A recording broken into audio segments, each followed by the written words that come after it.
नमस्कार। एमपी दिन भर आप देख रहे हैं और आपके साथ मैं हूं पुनीत मिश्रा। चलिए खबरों की करते हैं शुरुआत और सबसे पहले बात कांग्रेस की करते हैं, क्योंकि कांग्रेस ने अपने महापौर पद के उम्मीदवारों के नामों का ऐलान कर दिया है। 16 नगर निगमों में से कांग्रेस ने 15 नगर निगमों में अपने प्रत्याशियों के नामों की लिस्ट जारी कर दी है। महापौर पद के ये उम्मीदवार घोषित कर दिए गए हैं, लेकिन केवल एक नगर निगम बाकी रह गई है और यह है रतलाम नगर निगम।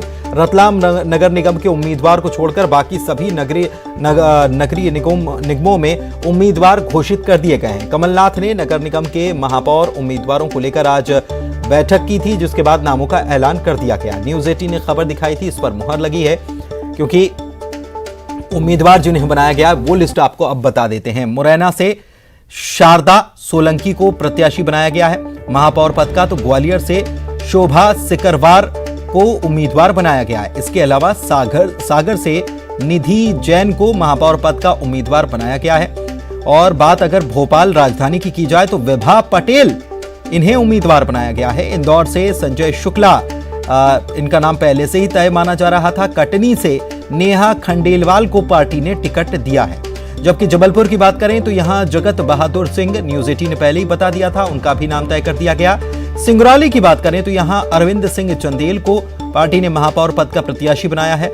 बुरहानपुर से खबर जो है वो ये है कि यहां बुरहानपुर में शहनाज अंसारी प्रत्याशी बनाए गए हैं। छिंदवाड़ा से विक्रम आहा को प्रत्याशी बनाया गया। रीवा की बात की जाए तो यहां अजय मिश्रा, सतना से सिद्धार्थ कुशवाहा, देवास की अगर बात की जाए तो कविता रमेश व्यास को महापौर पद के लिए प्रत्याशी बनाया गया है। खंडवा से पार्टी आशा मिश्रा को मैदान में उतारने वाली है। उज्जैन की अगर बात करें तो यहां महेश परमार उम्मीदवार के तौर पर घोषित कर दिए गए हैं।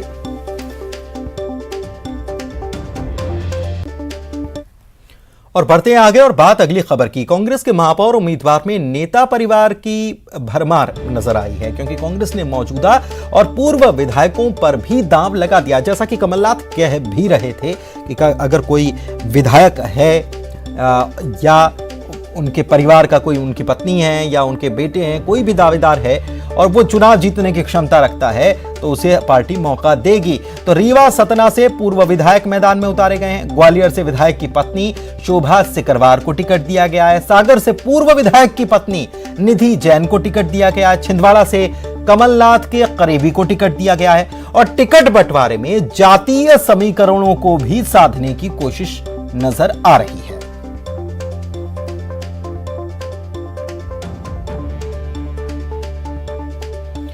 जबलपुर से कांग्रेस ने जगत बहादुर सिंह को प्रत्याशी बनाया। सुनिए क्या कह रहे हैं जगत बहादुर सिंह। चुनाव की जंग में प्रत्याशी चयन में कांग्रेस बीजेपी से आगे निकली है और हाल ही में महापौर पद प्रत्याशियों की सूची जारी कर दी गई है। जबलपुर से जगत बहादुर सिंह अन्नू का नाम सामने आया। कहीं ना कहीं न्यूज़ 18 खबर पर भी मुहर लगी है, क्योंकि सुबह से ही हम इस बात को बतला रहे थे कि जगत बहादुर सिंह अन्नू कांग्रेस के उम्मीदवार हो सकते। इस वक्त हमारे साथ एक्सक्लूसिव वो जुड़े हुए हैं। बेशक सबसे पहले आपको बहुत बहुत बधाई। सुबह से ही हम लगातार कयास लगा रहे थे, बस अंतिम मुहर लगनी बाकी थी। सबसे पहला वक्तव्य क्या कहेंगे? मां नर्मदा की कृपा और कांग्रेस पार्टी के हमारे जो वरिष्ठ शहर के माननीय विधायकगण हैं, माननीय सांसद जी हैं, माननीय हमारे प्रदेश अध्यक्ष कमलनाथ जी और सभी वरिष्ठ नेताओं का जो उन्होंने विश्वास मेरे ऊपर जताया है, और मुझे जो हमारे शहर के नागरिकों के ऊपर विश्वास है, मैं आशान्वित इस बात से कि जो हमारा शहर पीछे गया है ये अब आगे आएगा। आने वाले 5 वर्षों में जबलपुर निश्चित तौर पर महानगर बन जाएगा। संगठन की जिम्मेदारी आपके पास थी ही, विकास के साथ साथ मैनेजमेंट पे फोकस करने की बात वरिष्ठ नेता कर रहे थे। क्या क्राइटेरिया रहेंगे और वो प्रमुख बातें? देखिए, चुनाव 1 दिन और 15 दिन 20 दिन नहीं लड़ा जाता, मेरा ऐसा मानना है। मुझे ऐसा लगता है पिछले 25 वर्षों से समाज में मुझसे जो करते बना मैं करता आ रहा हूँ, अपनी पूरी क्षमताओं के साथ, ईमानदारी, निष्ठा और पूरी कर्मठता के साथ। स्वभाव में है मैं 16 घंटे काम करता हूँ और करता रहूँगा। सिर्फ एक उद्देश्य है कि हमारा जबलपुर शहर मध्य प्रदेश के बाकी शहरों से आगे बढ़े, चाहे इंदौर हो, चाहे भोपाल हो, चाहे कोई भी शहर हो। इससे बेहतर हमारा जबलपुर शहर होना चाहिए, एकमात्र उद्देश्य है। और मां नर्मदा की कृपा से मुझे यह जो मौका मिला है सिर्फ इसी बात के लिए मिला है और यही आशीर्वाद मिला है और यही एकमात्र मेरा काम है जो मुझे करना है। चलिए, कम समय है आपके पास, आपको बहुत बहुत बधाई। तो ये थे जगत बहादुर सिंह अन्नू, जिन्हें कांग्रेस ने अपना महापौर प्रत्याशी बनाया है और विकास की नई दिशा में जबलपुर शहर को ले जाना, ऐसा इनका दावा भी है और यही इनकी हर प्रकार कोशिश रहेगी। प्रतीक मोहन अवस्थी, न्यूज़ 18।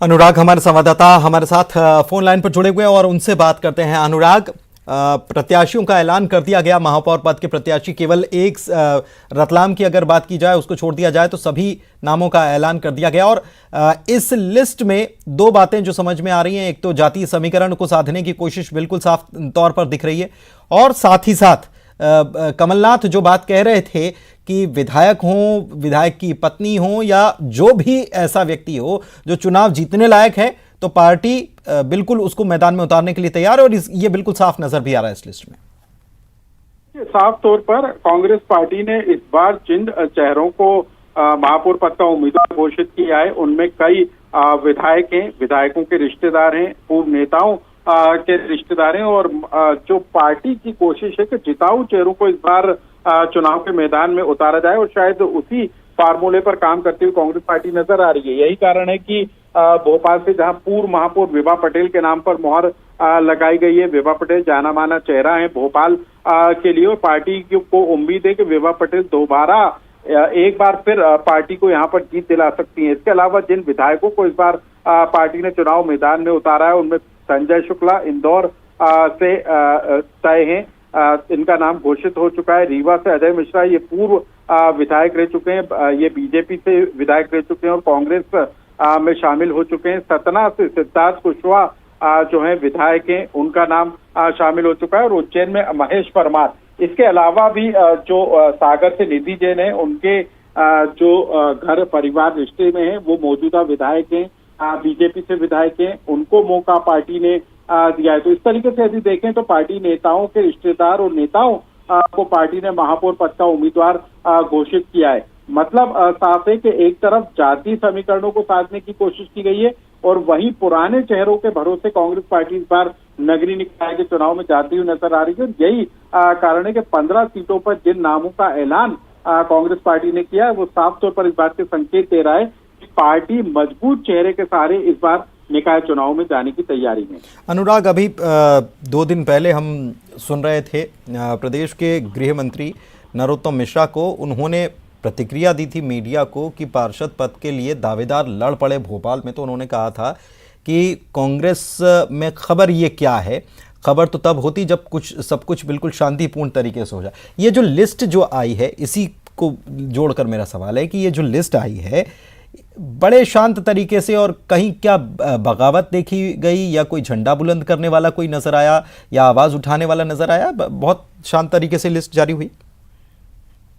ये माना जा रहा था कि इस बार कांग्रेस पार्टी महापौर पद के उम्मीदवार के लिए 2 से 3 नामों का पैनल कांग्रेस पार्टी तैयार करेगी, लेकिन बिना पैनल के तैयार किए सिर्फ एक नाम पर मोहर लगाई। दावेदार कई थे जिनके नाम निकलकर सामने आ रहे थे। ग्वालियर में विवाद निकलकर सामने आया था, रीवा में कविता पांडे दावेदार, मजबूत दावेदार मानी जा रही थी और इसी तरीके से कुछ जगह पर इसी तरीके के विवाद के हालात बन रहे थे। लेकिन कहीं ना कहीं समन्वय के साथ कांग्रेस पार्टी ने सबको एकजुट करने की कोशिश जरूर की है। हालांकि जरूर की है। अब ये कोशिश कितनी कामयाब होती है ये तो आने वाले वक्त में नजर आएगा, जब दावेदार जो प्रत्याशी बनाए गए हैं नामांकन करेंगे, उसके बाद और कितने दावेदार निकलकर सामने आते हैं ये भी वक्त बताएगा। जबलपुर से हमारे सहयोगी प्रतीक भी जुड़े हुए हैं, उनके पास चलते हैं। जबलपुर से जगत बहादुर सिंह को प्रत्याशी बना दिया गया प्रतीक, और इस पर न्यूज़ 18 ने पहले ही खबर दिखा दी थी कि उन पर सहमति पार्टी में बन गई है। समन्वय बनाने की कोशिश कांग्रेस ने इस बार की है और समन्वय स्थापित हो गया क्या? समन्वय स्थापित हुआ है और आपको बता दूं पुनीत की पहली दफा होगा जब बिना विवाद के, बिना किसी परेशानी की कांग्रेस ने महापौर पद का दावेदार, चूंकि 10 दिन पहले से जगत बहादुर सिंह अन्नू का नाम सामने आ रहा था और उस पर अंतिम मोहर भी लगा दी गई। क्षेत्र से जो 4 विधायक जबलपुर जिले से आते हैं उनकी जुबान पर भी एक ही नाम था, जगत बहादुर सिंह अन्नू, और उनके नाम पर मोहर लगी गई। न्यूज़ 18 की खबर पर भी मोहर लगी, जो कि लगातार हर में इस नाम की कहीं ना कहीं पुष्टि भी कर रहे थे और आज सुबह भी एक विधायक ने इस बात की पुष्टि जो है न्यूज़ 18 से खास बातचीत में कर ही दी थी। चूंकि वो नगर अध्यक्ष भी है, संगठनात्मक जिम्मेदारी भी अपने साथ ले चल रहे हैं। वो इसके पहले वो पार्षद भी रहे, उनकी पत्नी भी पार्षद रही हैं, सक्रिय नेता है, जमीनी नेता है, ऐसी पहचान उनकी स्टैब्लिश है अभी फिलहाल में। अगर हम बात करें इस लिहाज से बेहद कड़ी टक्कर वो बीजेपी को दे सकते हैं, ऐसा स्थानीय तौर पर हम मान सकते हैं। और ये चर्चा भी है कि अगर एक कड़ी टक्कर कोई उम्मीदवार भाजपा को दे सकता था, क्योंकि लगातार 2 दशकों से यानी 4 बार से बीजेपी का महापौर जबलपुर से जीतता आ रहा है, जीत दर्ज करता आ रहा है। इस बीच अब जगत बहादुर सिंह अन्नू के सामने एक बड़ी चुनौती होगी। बहरहाल इस बार फैक्टर्स भी चेंज है, चूंकि जो नगर निगम सीमा की 4 विधानसभा क्षेत्र है, उनमें से 3 पर कांग्रेस के विधायक आते हैं, तो वो भी एक कहीं ना कहीं प्लस पॉइंट हो सकता है इनके लिए। और बेशक चूंकि चंद दिनों का समय बचा है, 6 जुलाई को वोटिंग होगी, इस लिहाज से अब बेहद कम दिन भी है जनसंपर्क साधने के लिए। और इस मामले में हम ये भी कह सकते हैं कि प्रत्याशी चयन में कांग्रेस एक पायदान आगे निकली है बीजेपी से। अब इंतजार बीजेपी के चेहरे का होगा, लेकिन कांग्रेस की ओर से जगत बहादुर प्रत्याशी को चुनने के लिए बड़ी माथापच्ची करनी होगी जबलपुर से, जैसी स्थिति आप बता रहे हैं। प्रतीक, बहुत शुक्रिया आपका इस जानकारी के लिए। तो जबलपुर से कांग्रेस ने जगत बहादुर सिंह को प्रत्याशी अपना बना दिया है। निकाय चुनाव को लेकर भोपाल में इधर बीजेपी की भी तैयारियां हैं और इसको लेकर बड़ी बैठक भी आज हुई है। इसमें चुनावी रणनीति पर मंथन किया गया, जिसमें सीएम शिवराज सिंह चौहान, प्रदेश अध्यक्ष वीडी शर्मा, मंत्री भूपेंद्र सिंह और कई बीजेपी के नेता, बड़े नेता शामिल थे। इस बैठक के बाद मुख्यमंत्री ने कहा है कि बीजेपी कल से बूथ विजय संकल्प अभियान का आगाज करेगी और इसके तहत मुख्यमंत्री भी बूथ पर जाएंगे। इसमें बीजेपी के कार्यकर्ता बूथ विजय का संकल्प लेंगे और सीएम शिवराज सिंह चौहान ने इस मौके पर कांग्रेस को भी निशाने पर लिया। मध्य प्रदेश में मिट्टी बचाने का अभियान चलाया जाएगा। सदगुरु जग्गी वासुदेव के मिट्टी बचाओ अभियान के तहत भोपाल के मोतीलाल नेहरू स्टेडियम में कार्यक्रम के आयोजन के दौरान यह घोषणा मुख्यमंत्री ने मंच से की है। सदगुरु जग्गी वासुदेव ने मिट्टी बचाओ अभियान की यात्रा की शुरुआत 2 मार्च को लंदन से की थी। यूके, यूरोप, मिडिल ईस्ट होते हुए 27 देशों की यात्रा पूरी कर उनका कारवां भोपाल पहुंचा। इस यात्रा का समापन योग दिवस के दिन 21 जून को कावेरी बेसिन पर होगा। भोपाल में आयोजित भव्य समारोह में जग्गी वासुदेव ने सीएम शिवराज के पौधारोपण के संकल्प की तारीफ की। इस दौरान मिट्टी बचाओ को लेकर पॉलिसी डॉक्यूमेंट सीएम को उन्होंने सौंपा है। सीएम ने कहा है कि हम इस डॉक्यूमेंट को स्वीकार करते हैं और इसका अध्ययन कर इसे लागू भी किया जाएगा। इन्वेस्टमेंट बढ़ाने के लिए ग्लोबल इन्वेस्टर समिट तो कई जगह होती है, लेकिन मुझे लगता है कि इकोलॉजिकल समिट करने की एक बड़ी आवश्यकता है। पर्यावरण समिट होनी चाहिए और इसलिए मध्य प्रदेश में हमने तय किया है कि देश के विशेषज्ञ इस क्षेत्र में काम करने वाली संस्थाएं, आप जैसे सदगुरु हमारे मार्गदर्शक हमारा मार्गदर्शन करें। इसमें हम पारिस्थितिकी ढांचागत विकास का काम मध्य प्रदेश में हो रहे इकोलॉजिकल के काम और लोगों का दृष्टिकोण और इसके साथ साथ ग्रॉस इन्वायरमेंटल प्रोडक्ट, इसकी हम बात करेंगे। और इसमें विशेषज्ञ और आम व्यक्ति हवा, मिट्टी, पानी और जंगल बचाने में जो जुड़े हैं उनकी भागीदारी इसमें होगी और इसलिए इस अभियान को। एमपी के नगरीय निकाय चुनाव में ज्ञानवापी की एंट्री हो चुकी है। इसको लेकर पूर्व मंत्री जयभान सिंह पवैया ने कांग्रेस को निशाने पर लिया। कहा, ज्ञानवापी पर कांग्रेस पाप कर रही है, लोगों की भावना से खिलवाड़ कर रही है। ज्ञानवापी पर भी जो पाप कांग्रेस कर रही है, जिन तत्वों को ताकत देकर आज भी हमारे हृदय को आहत कर रही है, ये मुद्दे भी लोगों के मनमानस में होंगे। तो गरीब के साथ जो अन्याय मध्य प्रदेश में कांग्रेस ने किया, उसके अलावा भी भावनाओं के साथ जो खिलवाड़ कांग्रेस करती रही, ये सारी बातें मिलकर जो वातावरण बनेगा, जो मन बनेगा मतदाता का, वो भारतीय जनता पार्टी के समर्थन में बने। इधर ज्योतिरादित्य सिंधिया ने अपने बेटे महाआर्यमन की सियासत में एंट्री की अटकलों पर विराम दे दिया और कहा कि महाआर्यमन की राजनीति में एंट्री नहीं होने वाली। परिवारवाद को लेकर उन्होंने कहा कि उनके परिवार से एक समय में सिर्फ एक व्यक्ति राजनीति में रहता है।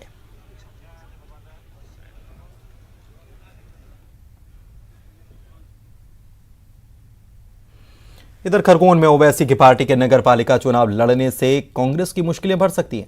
शहर के करीब 1 दर्जन मुस्लिम बाहुल्य वार्ड में एआईएमआईएम के चुनाव लड़ने की पार्टी ने हैदराबाद में तैयारी कर ली है। पार्टी के राष्ट्रीय अध्यक्ष ओवैसी ने पार्टी पदाधिकारियों की बैठक के बाद इसको लेकर हरी झंडी दी है। खरगोन में करीब 1 दर्जन वार्डों में पार्टी के सिंबल पर पार्षद पद के उम्मीदवारों को लड़ाए जाने की संभावना है। खरगोन के पार्टी संयोजक याशिर पठान ने बताया कि पार्टी अध्यक्ष से मुलाकात और चर्चा के बाद यह तय हो चुका है। इधर प्रदेश की आर्थिक राजधानी इंदौर में एक बार फिर से कोरोना ने अपना उग्र रूप दिखाते हुए अपने दायरे को बढ़ाया है और प्रतिशत में संक्रमण की दर 10% के ऊपर निकली है। फिलहाल 75 ऐसे मरीज हैं जो कोरोना का इलाज करा रहे हैं। हालांकि स्वास्थ्य विभाग प्रमुख डॉक्टर के अनुसार दरों का बढ़ना टेस्टिंग कम होना बताता है, लेकिन 10% संक्रमण का सामने आना चिंता का विषय भी है। प्रदेश में आज कई जगहों पर रफ्तार का कहर देखने को मिला। रीवा के सुहागी पहाड़ में तेज रफ्तार यात्री बस बेकाबू हो गई। 24 से ज्यादा यात्री घायल हुए। नागपुर से प्रयागराज जा रही थी। खंडवा में तड़के रोशिया फाटक के पास इंदौर से अमरावती जा रही स्लीपर बस की ट्रक से टक्कर हो गई। इस भिड़ंत में करीब 18 से 20 लोग घायल हुए। ट्रक ड्राइवर की मौत हो गई। घायलों को जिला अस्पताल रेफर कराया गया। ड्राइवर का शव मशक्कत के बाद ट्रक से बाहर निकाला गया। डिंडौरी की बात करते हैं, जहां पर जल संकट को लेकर विरोध प्रदर्शन का सिलसिला बदस्तूर जारी है। पानी की किल्लत से जूझ रहे डांड विदयपुर ग्राम के रहवासियों ने चक्काजाम कर विरोध जताया। महिलाएं खाली बर्तन लेकर सड़क पर बैठी। ग्रामीणों का कहना है कि उनके घरों में नल जल योजना के कनेक्शन तो हैं, लेकिन पानी की सप्लाई नहीं, कई दिनों से बंद है। 2 किलोमीटर दूर से वो पानी लाते हैं। जल संकट को लेकर कई बार अधिकारियों जनप्रतिनिधियों से शिकायत हुई, लेकिन कोई सुध लेने के लिए तैयार नहीं है।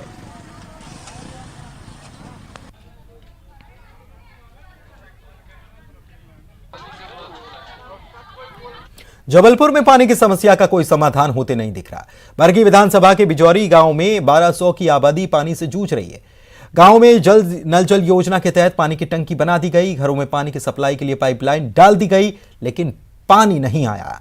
गांव में 2 नल खराब पड़े हैं और एक नल का जलस्तर काफी नीचे चला गया, जिससे पानी की आपूर्ति नहीं हो पा रही। भीषण गर्मी के दौरान महिलाएं पानी के लिए परेशान। उधर बुरहानपुर में एक ऑटो चालक पीएम नरेंद्र मोदी का मुरीद हो गया। शेख अकबर नाम के ऑटो चालक ने अपने ऑटो के पीछे पीएम की और संघ प्रमुख मोहन भागवत की तस्वीर लगाई। ऑटो चालक की माने तो पीएम की गरीब कल्याण योजना के तहत उन्हें पक्का मकान और रोजगार मिला। साथ ही वो हाल ही में मोहन भागवत द्वारा ज्ञानवापी मामले में दिए गए बयान से इतने प्रभावित हुए कि उन्होंने अपने ऑटो के पीछे दोनों की तस्वीर लगाने का फैसला कर लिया। इधर सागर के बीना की रहने वाली 9 साल की नैशिदा साहू ने मात्र 9 सेकंड में स्नेक क्यूब को फोल्ड कर अपना नाम इंडिया बुक ऑफ रिकॉर्ड्स में दर्ज कराया है। नैशिदा ने पहले आंख खोलकर और फिर आंख मूंदकर स्नैक क्यूब को फोल्ड करने की प्रैक्टिस की। नैशिदा के पिता मोहित साहू ने इसका एक video India book of records के दिल्ली स्थित कार्यालय भेजा था। और बढ़ते आगे, उमरिया में सूरज आग बरसा रहा है। क्या इंसान क्या जानवर सभी गर्मी से बचने की कोशिश कर रहे हैं। ऐसी भीषण गर्मी से खुद को बचाने के लिए जानवर भी कोशिश में लगे हैं। तस्वीरें उमरिया के बांधवगढ़ की, जहां पर करीब 30 हाथियों का दल तालाब में खुद को कूल कर रहा है। बांधवगढ़ टाइगर रिजर्व के खेतौली कोर क्षेत्र में स्थित दर्राहा तालाब की ये तस्वीरें, जहां पर लगभग 30 हाथियों का झुंड पानी में मस्ती करता हुआ नजर आ रहा है। आपको बताएं कि इससे पहले यहीं से मशहूर बाघ छोटा भीम और बाघिन तारा की फैमिली का भी इसी तरीके से पानी में मस्ती करने का वीडियो सोशल मीडिया पर जमकर वायरल हो चुका है।